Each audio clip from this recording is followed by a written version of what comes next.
Hi, everyone. Thank you so much for joining me today. I'm really excited to see you all here.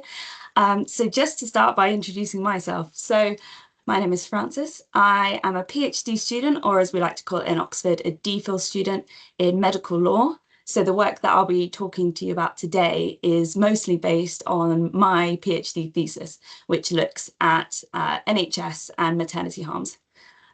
Aside from that, so I've done my master's and my PhD at the University of Oxford, and I'm also a guest lecturer on the undergraduate and master's programs. So some of the presentation today is directly taken from some of the lectures that I give at Oxford. And then before that, I did my undergrad at the University of Exeter, where I also did my bachelor's in law. And then aside from the kind of academic side of me, I also like to hike.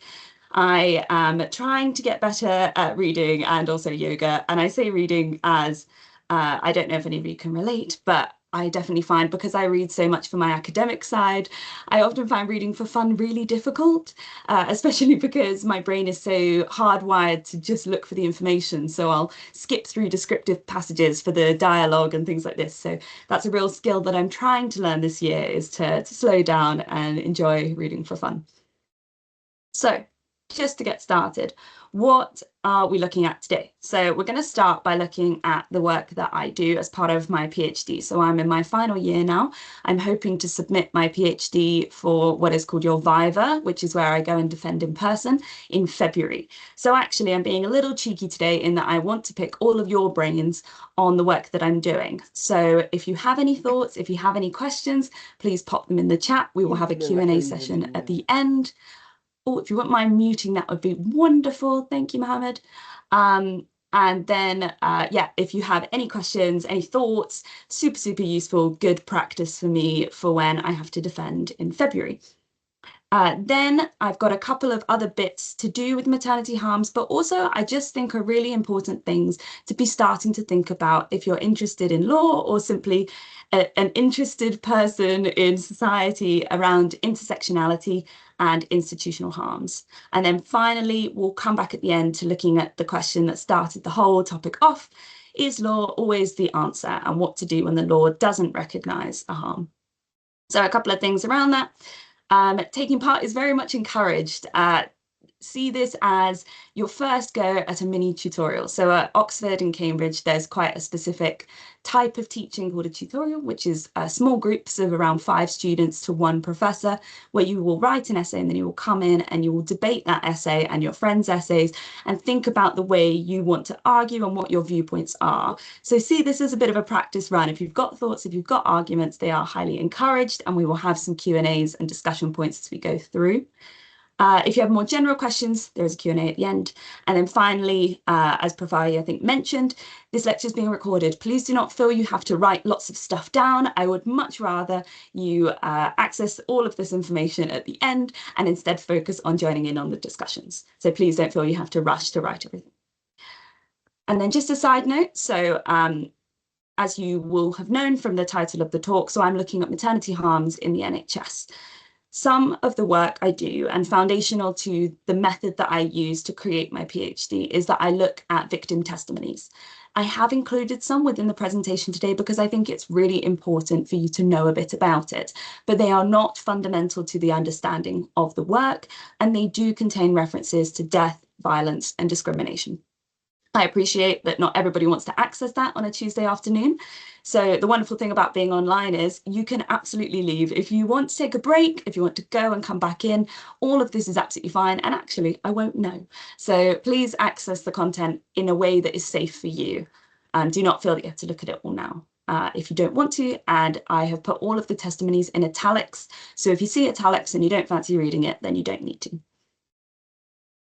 So the super fun thing about my thesis when I started is that no one actually knows how to define maternity harms, which was fun at the start of a PhD looking at maternity harms. So there's no one single global definition for how we define and talk about these harms. So there are different ways that you can go about it. So one of the ones is looking at conduct-based definitions. So these are things like physical abuse, non-consensual care, or discrimination. They're often based very much on acts, and this is not typically the way that you would find things described in something like criminal law, where you need both a mens rea, so a guilty mind, and an actus reus, a guilty act. So that's where you would see something where it talks about something that someone's done wrong. The other end of the spectrum is to talk about maternity harms based on experience, which is something that my definition is based on, and luckily other academics agree with me. So Sarah Cohen-Chabot talks about obstetric violence or maternity harms as experiences of oppression, infantilization, so treating people as a child, diminishment of the self, so losing a part of yourself during childbirth, not feeling like a whole person. Regardless of which definition you prepare to go for, the overall overarching theme of what we talk about when we talk about maternity harms, in my definition of it, is harm experienced by women during childbirth committed by healthcare professionals. So I'll go back to that point about committed by healthcare professionals later, because it might not necessarily be the same thing that you are thinking of when you see committed by healthcare professionals. The other super fun thing about it is that even in academia, we don't really know what to call these. So there are loads of different ways that we talk about maternity harms and titles we give it. So the first one is disrespect and abuse. So this is typically used in countries in the global north. So what I mean by global north is more economically affluent countries. So places like the United Kingdom, the United States, Australia, they would all count under this global north banner. The problem with disrespect and abuse as it's been used, particularly in the World Health Organization and places like this, is no one has actually told us what that really means. So not many efforts have been made or success has been made in dividing between what we understand disrespect to be and what we understand abuse to be. So we can say that some things are one or the other. So abuse, verbal abuse, for instance, would be quite a clear example of verbal abuse, but it could also tie into disrespect. And equally, some practices that go against someone's culture might be disrespectful, but then how do we talk about things like abandonment? That could come under both. Equally, the terms disrespect and abuse also come with a level of intentionality. So it seems to suggest that someone is intentionally being disrespectful or intentionally being abusive, which we find isn't typical of a lot of the work that we see within maternity harms. They're often unintentional and sometimes even well-intentioned practices that tend to still cause harm. So Megan Bowen et al. Argued that from a global perspective, without that kind of clear definition of what we're talking about, it was really hard to conduct what she called meaningful meta-analysis. So comparing different countries and their prevalence of these experiences, and equally the points around intentionality. So she suggested instead, she and her team, that they created mistreatment as a new terminology. However, there are issues with mistreatment, and I am one of the people that falls down more on the side of calling it obstetric violence. So there are a number of reasons why I argue this. Firstly, I feel that, and hopefully you'll agree from looking at some of the testimony later, the severity of some of the harms that are being experienced are more than simply a mistreatment. They are far more related to a feeling of violence. Equally, if we look at it from the obstetric violence standpoint, we're also able to see that the harm comes from not necessarily individual practitioners, but the obstetric system as a whole. So a lot of the things that I argue are that whilst the harm might look like it's coming from an interpersonal interaction, all of the culture and setup and infrastructure behind it of obstetrics as a discipline has actually created that harm. And we'll go into slightly more around the NHS in particular later in the presentation. And then finally, I also argue that it should be termed obstetric violence because then it aligns better with the Violence Against Women movement, which is an international human rights law, and it's encompassing a number of instruments under international human rights law that the state, so the UK, has signed on to say that they will protect women from violence. So by calling it a form of violence, we're able to argue that this should be treated in the same level of seriousness as other forms of gender-based violence, like domestic violence. And then equally, one thing to bear in mind as we go through, so all of the quotes that I use and all of the testimonies are reports from the UK. And one of the things that I have been finding is that within a lot of those reports, they will typically refer to examples of what I term obstetric violence as being examples of a lack of kindness. Now, I disagree with that because I feel that by calling it a lack of kindness, it downplays and minimizes those harms that are actually highly systemic in nature. So they occur for thousands of women around the UK, but they are also felt more severely than a simple lack of kindness. So, what am I actually doing? So in the short lifespan of my doctoral research, a number of national and regional reports have been published which detail hundreds of stories of harm experienced by women in NHS maternity wards. Now, this not only underlines the sheer scale of the problem, but also the timeliness of this research. And you might well have come across some of these, or at least references to some of these in the news over the last couple of years. Yeah, what these reports often do is minimize women's experiences. So, as I said, they will often call them examples of a lack of kindness or a lack of compassion, and they'll also individualize them. So, some of the ones you can see there, the furthest on the left is the Ockenden report. So, this was the first to come out and was probably the most heavily featured in the news. And that looked at the Shrewsbury and Telford Hospital NHS Trust. The second one looked at East Kent. And then we've got the National Birth Trauma Inquiry, which was one of the latest ones. And that came out, I think, last year. But that looks more nationally. But again, whenever they draw upon these testimonies, they'll often be very individualistic in nature and relate to one interpersonal interaction. There's also been some more thematic reports. So you can see there's systemic racism, not broken bodies. So this is experiences of non-white individuals in NHS maternity wards. And then the bottom middle one by Health Watch, which is maternal mental health matters. So that's looking at individuals that have other competing vulnerabilities, like mental health problems. Oh, can I just remind somebody to mute their mic? That would be great. Thank you. So the work that I do tries to do three main things, but I kind of squidge them down into two core things. So the first thing that my work tries to do is drawing on these thousands of testimonies that are publicly available. I try and reconceptualize what we mean by violence in the context of NHS maternity wards. So violence is quite a controversial term to use, particularly around NHS workers who often feel that it is an unfair label. So I am trying to prove that violence does exist, just maybe not in the way that we typically understand it in kind of a criminal law perspective. I also look at how the harm of obstetric violence is experienced in the UK specifically. So no one so far has done a full analysis and a comprehensive overview of what the experiences are like in the UK specifically. So a lot of work has been done in places like Latin America, but there's not been much done. There's certainly not been an in-depth report done on the UK just yet. And finally, how does obstetric violence fit into the continuum of violence against women? So why are these harms so damaging for people? And I argue that it's because they echo and reinforce messages that women have experienced throughout their lives. And then secondly, how the law comes into it. So I look then at how the law may exacerbate or fail to recognise obstetric violence. Can the law then provide a solution to these harms? And how are we able to demand positive action from the state? So in order to do this, I rely, as you saw before, on testimony, and I'm going to attempt to say the name of my methodology, but I find it very difficult, phenomenology. It's just a fancy word for using women's voices, but that's what I will put in my report that I'm relying on. So across a broad spectrum of disciplines, we have seen the advancements that can be made when we centre our understanding of a phenomenon on women's lived experiences. So a recent example would be coercive control. So how we understood domestic violence up until 2015, particularly in the law especially, was domestic violence was only really acts of physical harm inflicted against an individual or deprivations of their liberty. It was something that was done and really explicit that we could label.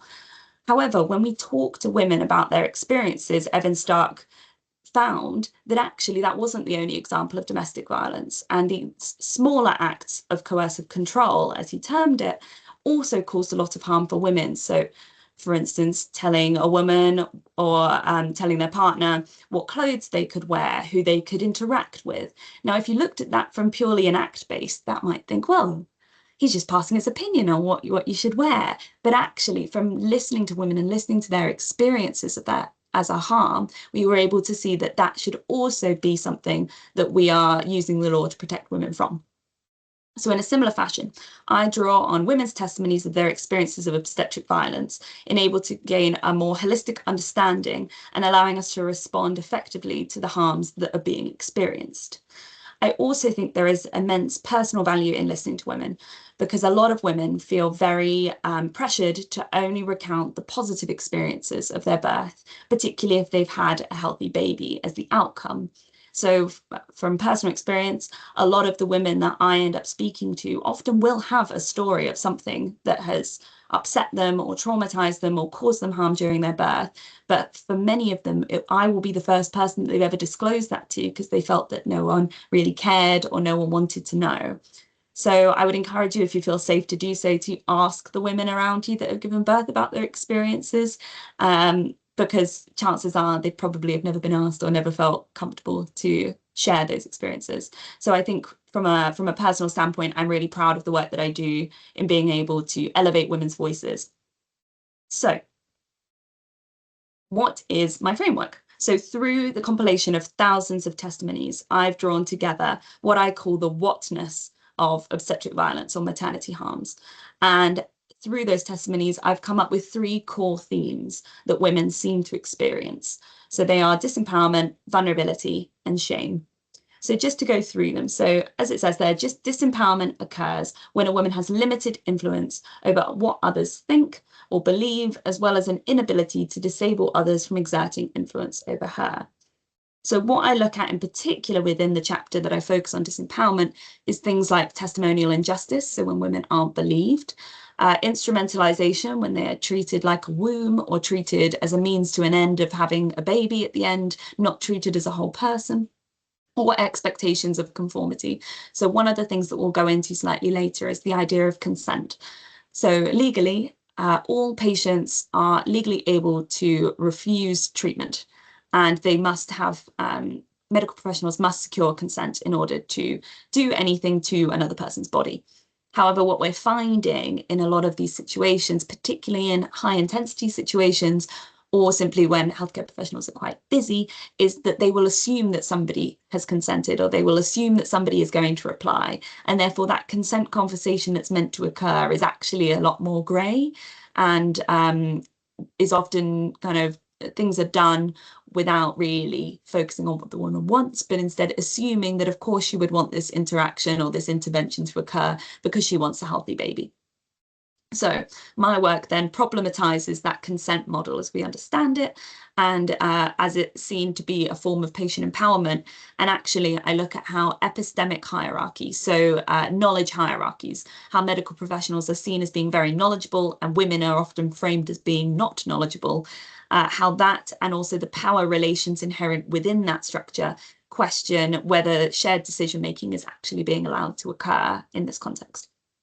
Secondly, I look at vulnerability. So I draw on academics, including my supervisor, Jonathan Herring, who argue that all individuals are vulnerable. So rather than seeing some individuals as vulnerable, as we typically would see it, so somebody that's old being vulnerable, instead, we recognize that all individuals are united in their vulnerability.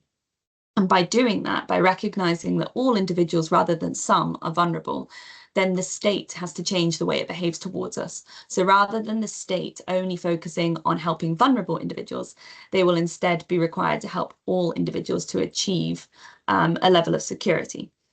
Above that, then, we can also then look to what proactively needs to be done as a matter of urgency. So we can look at childbirth as being a particularly vulnerable time of pain and stress, and often very heightened expectations around what women expect their birth experience to look like. It's very different from other medical procedures that somebody might go into a hospital for.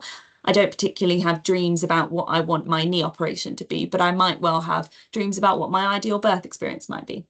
So therefore, women may require additional support above other medical structures, like, for instance, consent, in order to ensure that they are able to access those to the same degree as other people. So when I look at my theme of vulnerability, I also look at how vulnerability could be manipulated. So I look at body violability. So that is touching someone's body or interacting with someone's body without their permission, and breaches of trust. So there is a lot of trust within that framework of women having to trust their healthcare professionals. And when they are lied to or deceived, that can be felt as a far more severe harm than in other areas of medical procedures due to the high expectations and stress behind these decisions. Then I look at shame. So shame is a really powerful social tool to control individuals, and it's often used as a form of policing as well when they step outside of those controls. So while some might regard shame as being kind of inevitable in people's lives, that almost diminishes the really harmful things that we can see that shame does, which can go from all ends of the spectrum around mental health, severe mental health, attachment disorders between mother and children, and even in some most extreme cases, suicide. So when I look at shame in the chapter, I argue that it should be taken far more seriously than it currently is. And we can see how it is reaffirmed through the acts, omissions, and protocols of NHS hospitals. So this includes things like minimising of concerns, the culture of maternal blame, and pressures to birth naturally, all of which I am planning to come to as long as time allows during the rest of this presentation. So I argue that in all three of these experiences, things that are often minimized, for instance, shaming jokes, or kind of telling women that this is something that they have to do, whilst they might be seen as quite small in the one occasion that we look at them, in the vast majority of experiences of these women throughout their birthing experience, they are felt to such a degree that they can be considered violence. So I've included a couple of testimonies. Again, you don't have to read them. They're not necessary to an understanding, but they do provide a bit of color to what I've been talking about. So these are just a few examples that I've picked out from the testimonies that I've been reading. And I'll talk a little bit about some of them and what they mean in kind of the broader scale of women's experiences. So if we look at disempowerment, I have talked at the top about a woman's experience of nobody really talking to her. So they all talked over her. They didn't really interact with her. So according to the GMC, so the General Medical Council, who are the regulatory body, so they create guidance on how all medical professionals should behave, and or all doctors. These guidelines suggest that all healthcare professionals who are directly involved in patient care should introduce themselves. However, in Birthright's 2013 study of 1,100 women and birthing people, 20% suggested that healthcare professionals associated with their care never introduced themselves. Similarly, in the Care Quality Commission report, so this is an auditing body that looks at all care providers in the UK, 16% of respondents, so women, suggested that not all staff who treated them introduced themselves. So at first glance, that might seem like a relatively trivial issue, particularly when it could be considered that in some of these situations, there could be emergency procedures that could be going on. However, by failing to introduce themselves, this has real symbolic meaning. So the omission has the capacity to subtly reinforce a power dynamic in which the woman's identity as a person is considered secondary to clinical efficiency. So whilst the healthcare professional may be able to access women's medical information from her records, through introducing themselves, a healthcare professional makes an important gesture to the woman that they are both part of a team. They're united in a shared goal and they have equal status within this. Whereas its absence undermines the potential formulation of a trusting relationship and fails to acknowledge the woman's position as an equal. Now, the second one is a particularly dangerous example. And unsurprisingly, there's not that much information of it from healthcare professionals' perspective, but there are a lot of testimonies of women who have experienced this. So the one at the bottom there is an example of what is called shroud waving, or also known as the dead baby card. So this describes an act of conscious or unconscious epistemic manipulation, so manipulation of statistics around risk to suggest that death or extreme harm is a certainty if certain decisions are made by the mother. So as you can see, it's often described as something like a concealed accusation of infanticide. So this is a primary example of epistemic disempowerment. as the medical field denies that person access to the necessary sources of knowledge, a balanced and personalized description of benefit and risk to make important decisions. This is all part of what doctors are expected to do when they're engaging in consent conversations. If we look at it through my whatness framework of disempowerment, vulnerability, and shame, we can also see how shame and vulnerability can also come into these experiences and often amplify that harm. So because shroud weaving relies on the shame-inducing implication that if a woman chooses to act contrary to the healthcare professional's wishes, she is solely responsible for the death of her baby. We can also see, secondly, that when it's often played in a really intense time, affording women very little time and mental space to undertake a rational examination of the facts and ascertain whether the risk in this case is overemphasized. So we can see in this example that it is highly unlikely that Kate's wish not to allow a student to touch her would have been a reason that her baby would die. And indeed, if this was a true emergency situation, it is unlikely that a student would have been so actively involved in the first place.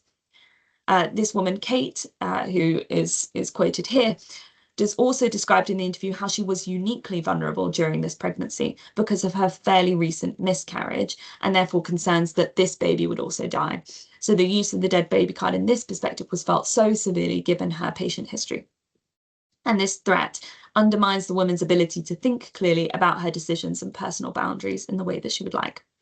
Now, this is very different from a balanced discussion of risks. So there may be occasions where it is a correct statement to say that there are risks that your baby will die if you make a decision. But the playing of the dead baby card specifically as a tool, as you can see in the example that I've listed, is far more of a kind of conscious or subconscious act that someone is doing outside of medical balanced discussions about risk. Then if we look at vulnerability, I look at the examples of pain and stress. So in terms of the time needed to make complex decisions, so unlike most medical procedures, for instance, my knee operation, labour and birth are far more likely to require changes to be made to the original plans depending on how that birth is progressing. So under the current model of understanding consent, you would be consented, as they often call it in medical practice, consented for things very quickly. However, what that means is this risks patients feeling that they're unable to fully invest in consent conversations due to the pain and stress that they're undergoing at that time. And that might lead them to feel that their birth is outside of their control, which is one of the highest rated risk factors of developing postnatal PTSD following birth, is feeling outside of control. So testimonies suggest that some women are asked to give their consent at a time when they feel unable to make a fully informed decision. So the Birth Trauma Association inquiry suggested that the majority of women reported being asked for written consent in situations where they were exhausted, barely conscious, or unable to read and write properly. There was even one that suggested that her partner had to hold her hand and help her sign the form because she was physically unable to do so. 53% of women surveyed suggested that when asked for written consent, they did not feel fully competent to give it. So ultimately, these scenarios, whilst legally valid, they've signed a consent form, they're not really upholding the principles which protect patient decision-making, which should be a partnership and should be allowed to make informed decisions and have the time and space to make those decisions. This may suggest that labour doesn't really fit easily into the generic model of consent, which is required by law. And instead, more may need to be done to examine why consent is being sought at a time when women are not able to fully participate, and why the best practice guidance that we've seen from the GMC isn't being followed. And then finally, if we look at shame. So shame as maternal blame, as you can see in those top quotations, looks at how it's used as a tool to transfer blame from healthcare professionals onto women. So NHS culture formed in a pressurised environment hampers these honest conversations about fault and leads to the diversion of blame and the circumventing of facts. Now, the reality is that NHS medical practice, as it is structured, means that speaking openly about failures invites significant professional risk, making the duty of candour, so the duty to be honest about fault and to disclose when something's gone wrong, is really difficult to fulfil. So fueled by the increasing threat of litigation, there exists a prevalent blame culture within the NHS. This is especially salient in maternity care. So 41% of all clinical negligence payments in 22 to 23 were related to maternity. And alongside the public embarrassment associated with those, 2.64 billion is spent on NHS compensation in maternity care every year, which is an immense drain on resources. So there's a lot of pressure on trusts to not pay out and to not to kind of transfer that blame where possible.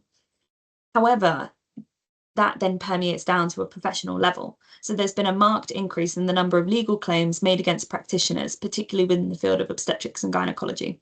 So this heightened threat of litigation has led to healthcare professionals feeling a need to engage in what's called defensive medical practice. So whilst all NHS practitioners are supported through their claims by the Clinical Negligence for General Practice scheme, healthcare professionals report not feeling supported when accidents happen. So as part of the British Medical Association's 2018 project, they asked 8,000 GPs, junior doctors and consultants, and found that 55% worried that they would be personally and unfairly blamed for errors resulting from system failures and environments that were highly pressurised. And these concerns aren't unfounded. So in the Kirkup report, which was the second one that I pointed out, looking at East Kent, the inquiry noticed that when issues of safety were highlighted by families, a junior obstetrician or midwife would often be found who the blame could be put onto. And that fear of individual blame led 75% of practitioners in the British Medical Association survey to suggest that they were cautious to record accurate reflections following a procedure for fear that these could be used against them. So you can see that healthcare professionals are really stuck here between professional risk and their duty of candour. And in both cases, they could be harmed. If they're honest, they could be harmed. And if they're dishonest, they could also be harmed. And in both cases, women are also being harmed. So this current climate of the NHS, where individuals at a clinician and trust level fear the repercussions of receiving blame for mistakes, creates an environment which incentivises the diversion of blame rather than collective lesson learning. So I've included a couple here, but there are also a couple that you can see, particularly on the intersectionality side. So looking at women with other vulnerable characteristics. But one example that I wanted to pull up is that one mother reported in the Nottingham University Trust inquiry that during the investigation into the brain damage that her son had suffered during birth, the hospital attempted to avoid taking responsibility for these injuries, and at one point even accused the mother of having Munchausen's by proxy, so in other words, fabricating the injuries that her son had suffered.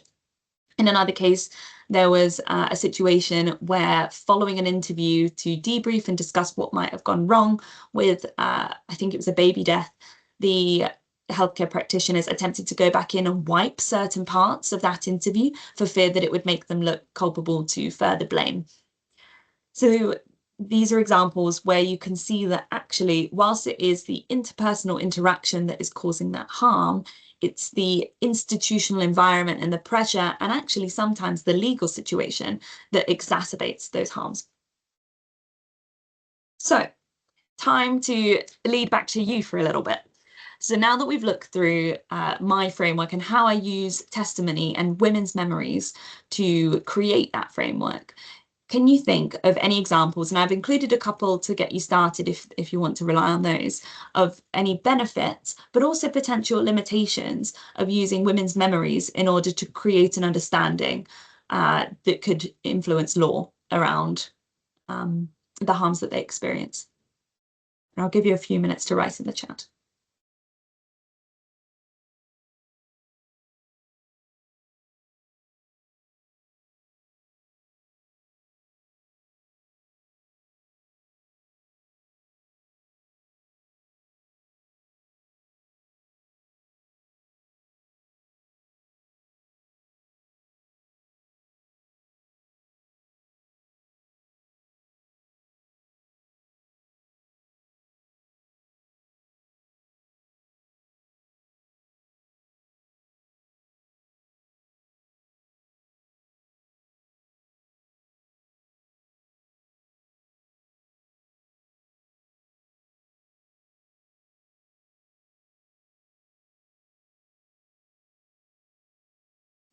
Yeah, brilliant. So Amelia's put, memories can be unreliable, especially in times of high pain and stress, such as during labour. Great example. Love it. Yes, and this is one of the things that I get asked about a lot with the work that I do. So one example is, just as you say, around high pain and stress. So There have been examples where, for instance, a woman has said, I was in labor and somebody did something to me that I didn't consent to. And when you speak to the healthcare professional, they say, but I did have that conversation. I did talk about the risks and benefits. But unfortunately, because that woman is in such a high pain stress environment, that's not able to go in. That's not able to be engaged with in a sufficiently serious way.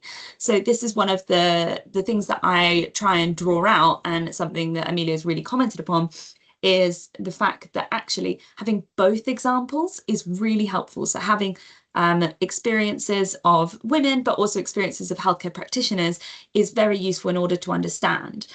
And it might not necessarily be that we end up, when looking at women's perspectives, on the truth of a situation, but actually what is really valuable is the experience that that woman has had. So whilst that healthcare professional may have had that conversation with her, we can see that for that woman, that didn't work. And therefore, maybe that problematizes how we have those conversations and when we have them.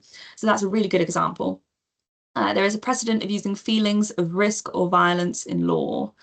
I'm going to interpret, I hope you don't mind, because I think I understand what you mean, is that yes, so it's really hard to turn a feeling into law. Often, if we look at law as a specific, you have to prove a lot of things. So you have to prove, often, if you're looking at crime, as beyond reasonable doubt. So that would be a really difficult one to bring into a criminal setting, for instance, if someone's just had a feeling and they're not able to prove it. And with a lot of the situations we see in the work that I do, it's often quite small comments that would be really hard to prove. So shaming comments made to women about, for instance, they want a cesarean, being told they're too posh to push would be an example. Now, that would be really hard to prove in a criminal setting without having witnesses or something along those lines. So that would be really hard to channel. So that's a really good example. And we'll go into how I kind of circumvent those issues in a minute.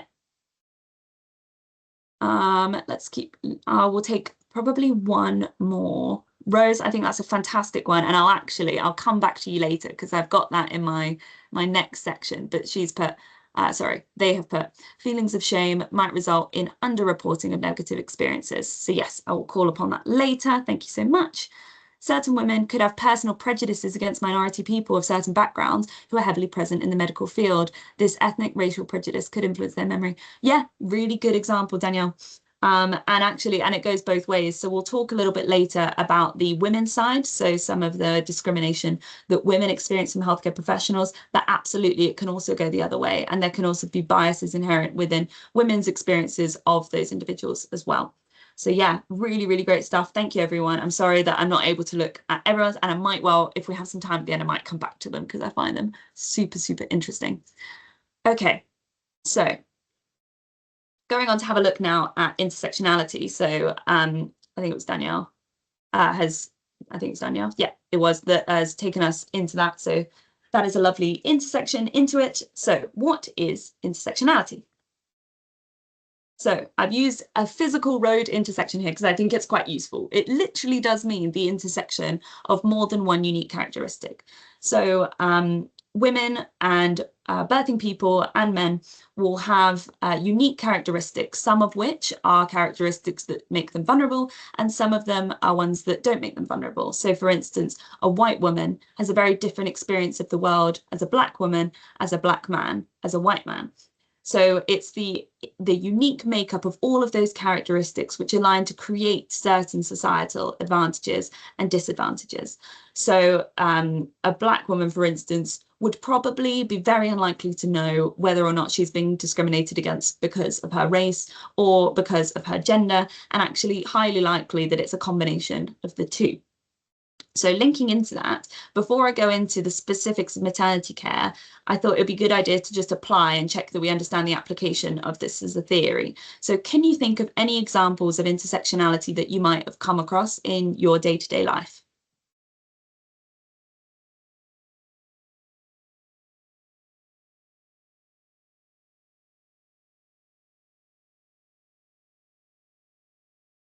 While you're doing that, I'm going to have a sneaky look at all these comments because they're really good.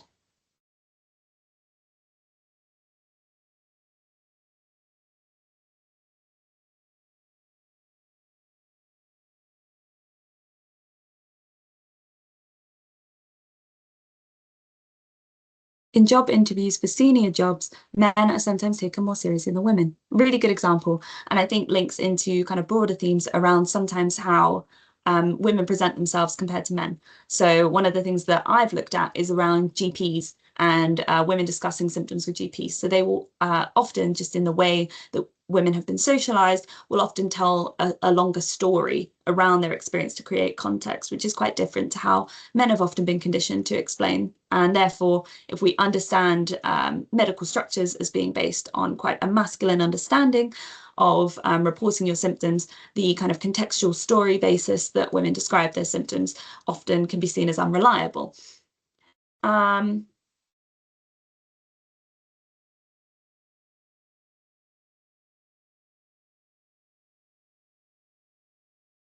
Yeah, women are assumed to be doctors. Sorry, women are assumed to be nurses and not dressed as doctor. That's a really good example. And if you look at it, so that would be one aspect of discrimination. So applying that then, women in healthcare, particularly young women in healthcare. So that would be two examples of vulnerability. So vulnerability in terms of their age being a disadvantage and their gender being a disadvantage might be more likely to be assumed um, to be a nurse than to be a doctor. And similarly for young men, a lot of young men that are nurses are often kind of questioned, and there's a discrimination element there where they're believed to not be able to give as good care as maybe women could. So again, that's an intersection of those two that creates a unique disadvantage. Um,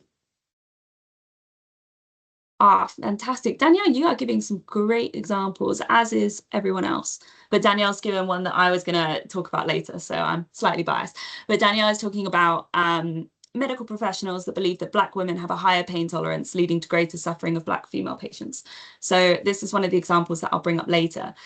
Um, Racism within medical culture is changing, but still, because of the way that a lot of medicine is taught by doing rather than necessarily by theory, particularly within midwifery courses, means that certain stereotypes that are unfounded and unscientific continue to find their way in.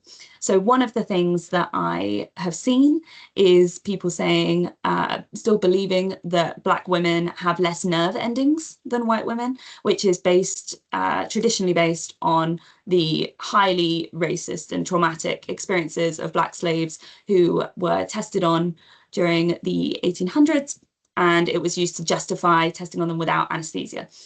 And whilst we know fundamentally and logically that this is untrue, this is still something that you see coming through as being an example in practice in maternity care, but in other forms of medical care. So Black women are given less pain relief than white women on a kind of tested and proven basis. And then on the flip side, Asian women are actually given more pain relief and are often assumed to be weaker based on racial stereotyping. So they, when they complain of symptoms or they complain that a pain relief isn't working, are more likely to not be believed because they are Asian. Rose is also given women that speak little English are less educated, maybe less able to advocate for themselves. Yep, fantastic example. And oftentimes what we find is that whilst translators are an option, they might not necessarily be the kind of the correct translator for that person. They might not understand their needs innately. They're often on a phone, so they miss things like eye contact. And then also sometimes with the translators, what if they're in person, what happens? Just naturally as being a human, the healthcare professional will speak to the translator rather than to the woman, which then can feel quite disempowering. Stereotypes of Black women known to be strong and getting things done may lead to them being exploited at work, unfair workload, delegation of tasks. Yeah, Maya, I hope I pronounced that correctly. Fantastic example, and how it leads not only in medical, but it leads into the wider spaces. Elderly people can have difficulty finding jobs as some employers believe they're not efficient. Exactly. Amira, fantastic. These are all amazing. Brandon says younger women in the education industry are expected to take on more maternal roles. Really great example, and care for younger children than men or some older women. Fantastic example, and love the application into two different areas. Yeah, really cool example. And they're often seen as doing things that are kind of outside like the social work of the office. So organizing Christmas parties, writing the notes, things that they're not physically paid for. But yeah, great applications, everyone. Sorry that I couldn't read everyone's out, but I will be having a look back later at all your fantastic suggestions. And you all seem to get the application of the theory behind it, which is great. So what does this mean in practice for maternity care? So a common thread throughout the work that I look at highlights that whilst many women experience these harms, I focus particularly on racism and fat phobia. So these were quite interesting in that racism is recognized, it is included within our equality laws. Racism is something that is legally actionable.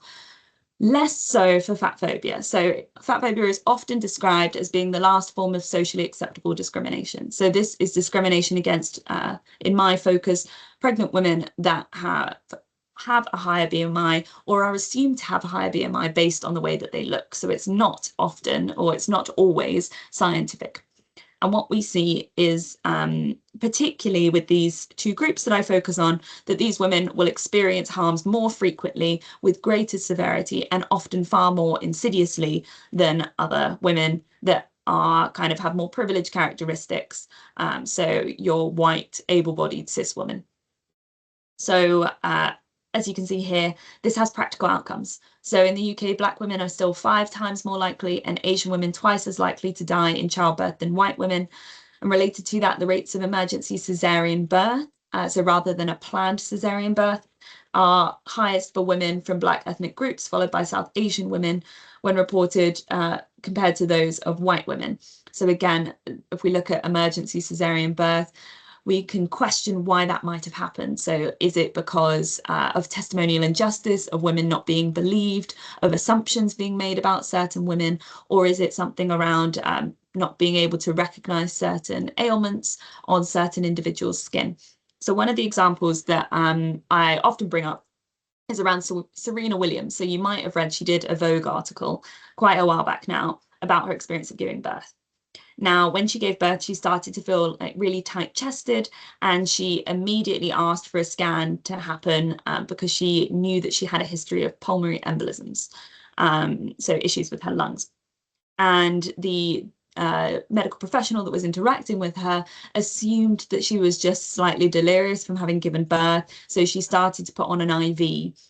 And it was only through Serena Williams continuing to advocate for herself that she was able to access the scan that did see that she was able, that she did need treatment and she needed it very quickly.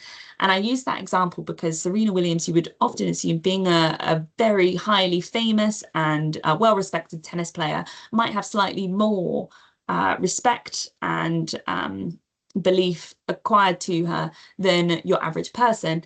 And yet even Serena Williams, with all of her power and money and prestige, was unable to get the help that she needed and was disbelieved. So I think that's quite a good example to then pull through to look at your everyday experience of testimonial injustice. And the other thing that we look at is fat women are routinely shamed to the point that sometimes they will avoid medical interactions to avoid being counseled into having an abortion when they're pregnant. And this can obviously have really dangerous consequences, because that means that women aren't attending prenatal appointments, they aren't flagging issues, which could then lead to far more dangerous things happening down the line. And as you can see, these impact people for many, many years to come, and they continue to remember them. And one of the things that we are looking at, and I think have started to come out, and I know there's an Instagram, maybe a TikTok influencer that looks at this, is how we talk about patient illnesses in medical textbooks. So how we talk about things like jaundice and how jaundice appears on non-white skin. Because for a long time, the textbooks would use only pictures of white individuals to demonstrate how these signs and symptoms would play out. And that means that often it's not the fault of the healthcare professional, they simply have not been trained to spot these. So if they're not South Asian, if they're not Black, that they've not interacted with people that are not white, then they may miss signs, which can obviously be very, very dangerous. So this is now my final bit before we go on to the how do we fix it conversation. So this is to just look at what we mean by institutional harms. So it's, I'm sure, no surprise to any of you, the NHS is overburdened, it's overworked, and staff are really struggling.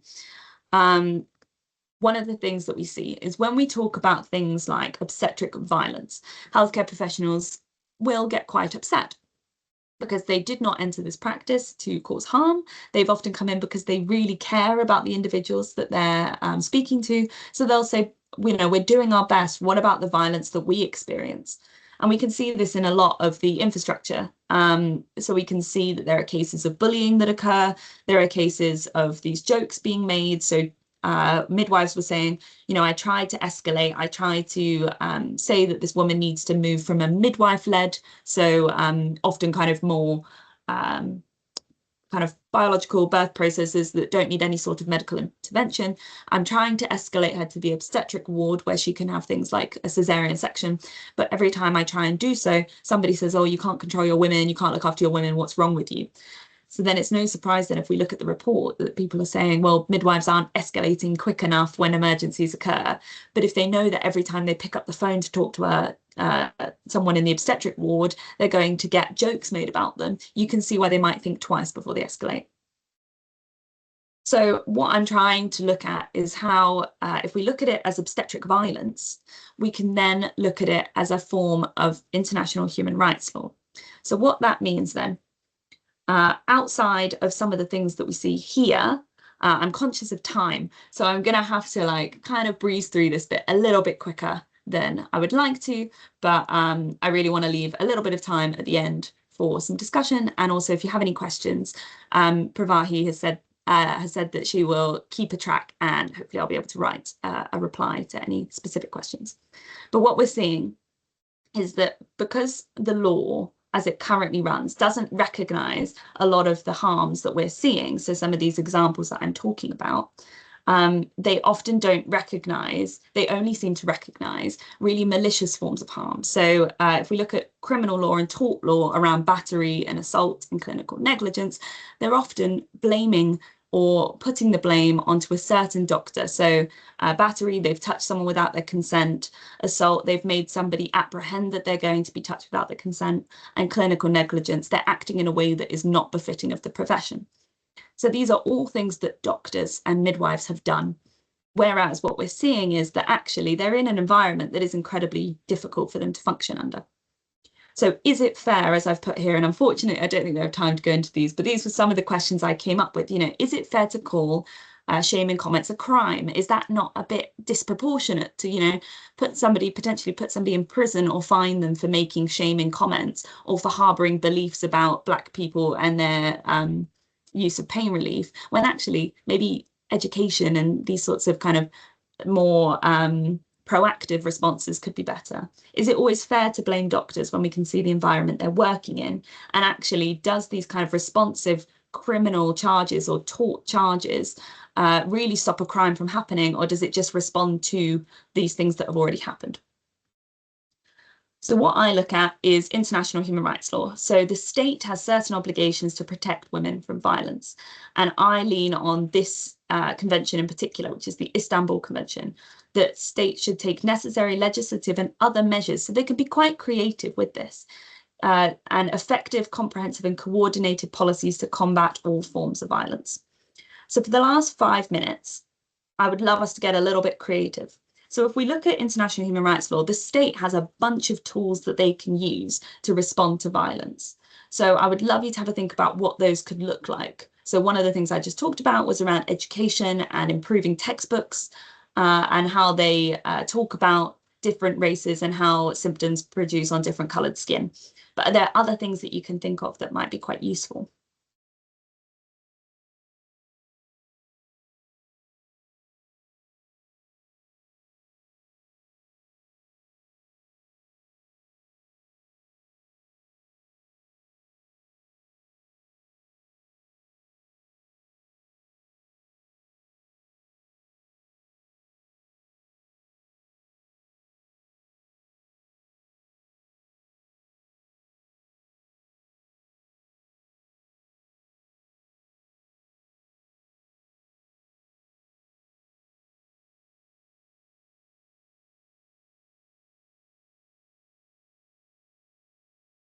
While you're writing your responses, I'm going to just pop some additional resources on. So I'm being a bit sneaky. Hopefully I'm not drawing your attention too much. But if you want to find out more, I've got a couple of things that I've taken part in. So if you fancy listening to a podcast, if you fancy listening to my voice again, then you can check out the work that I'm doing with Morgan Wilborn, which is working on unplanned obstetric interventions. So we did an interview for Feminist Law around some of the things that we're finding from our audit in Oxfordshire. And then if you want to read a bit more, I've done a small blog piece for the Polyphony on the birth trauma inquiry and a little bit more about why I think that calling it a lack of kindness is unfair. And if you're genuinely just interested in women's experiences, the thing that got me started on my entire thesis journey was the Obstetric Justice Project. So this is a Canada-based experience, but it's a blog where women have spoken about their experiences of harm, and often so they're anonymous forms of harm, and they'll say things like, but maybe I was just the problem, and then you'll see that another woman's commented underneath and said, you're not the problem, I've also experienced this, I've also experienced this, and more comments until it's a far broader issue. So yeah, so those are the two. Linking back to then my responses, so I've seen one here, fantastic. Could there be a professional response? So yeah, so professional responses, there are currently some professional responses that go on, but often what they tend to be are internal audits. So it will be a person from within your team that is required to then go and investigate you, which isn't always the best solution, because what we find then is that someone might disclose, reflect on their experience and speak to a really trusted friend. And then that person then is randomly chosen to be the person that investigates them. So professional responses, there's definitely ways it could happen. I think having more psychiatric support in those situations and having more external support could be really useful. So I think it's a really good suggestion. And again, as you say, like having a professional response takes it out of the legal context.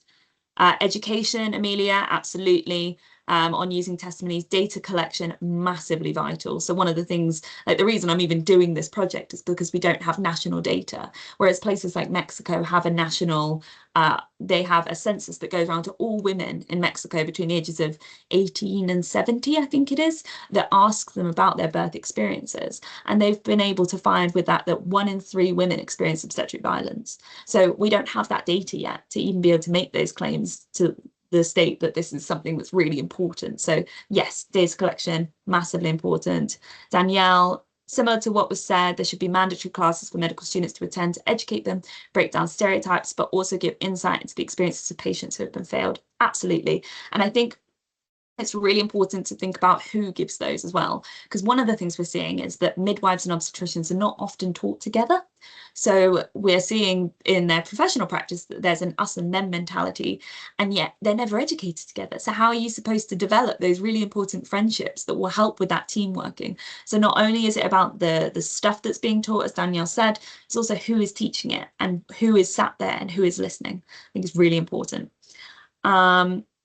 I am conscious we've got 2 minutes and I don't want to take up too much of anyone's time. So if anyone has any questions, please feel free to pop them into the chat.